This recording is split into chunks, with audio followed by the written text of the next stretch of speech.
Hey everybody, it's Joe from greenlightsound.com, and today we've got another easy fix for your mix, part of a series. I'm kind of highlighting some simple things you can do to improve your mixes. And this one is how we can beef up a snare drum sound, fill it in, without using triggered samples of a different snare drum, using two tools that you probably have included with your DAW, a signal generator or tone generator, and a gate. And the first one I have is the tone generator from PreSonus, and this is just a sine wave set to a specific frequency at a clear set level, and you can control that right here. So if I turn the gate off, you'll hear what it's doing. There's the sine wave at 219 hertz. The way I found this frequency is by kind of dialing in that knob as I listen to the actual snare drum part itself to try to get it in tune with the resonant frequency of the snare drum. Here's what I mean. Here's the snare part.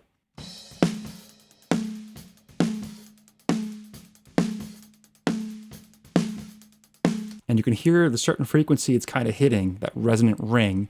And then I'll dial this in as it plays. I'll turn that signal generator channel back on.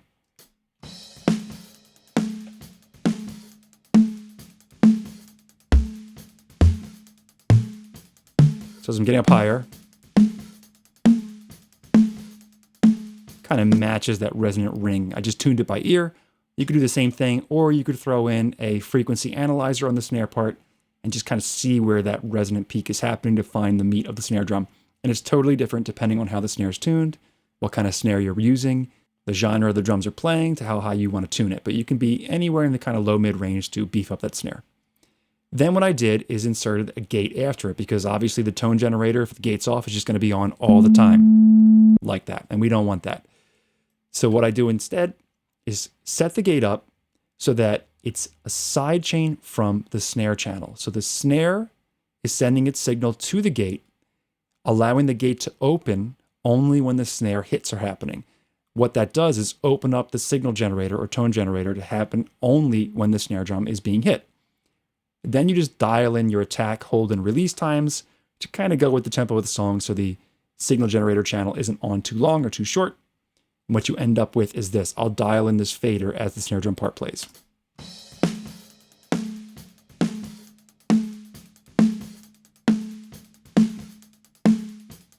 I'll bring it down a bit.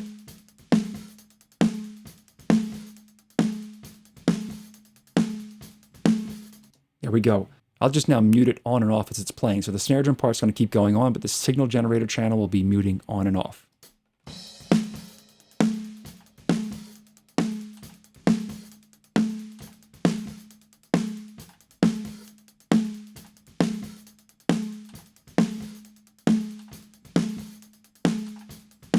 And you could, of course, adjust the level to taste or even automate it so that it's coming in more in choruses or thicker sections of the arrangement.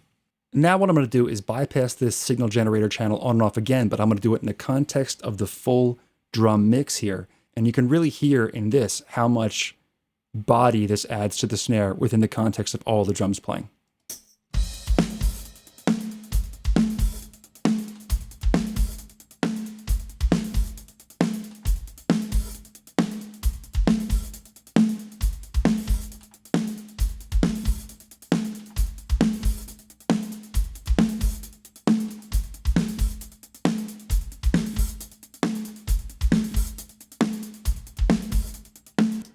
Really easy trick to kind of add some more of that body to the snare drum without sounding too artificial. Now, if you bump up that channel too hot, it's going to sound fake. It's going to sound kind of weird. So you want to really dial it in so you feel that tone of the snare drum, but don't obviously know that it's a signal generator doing it.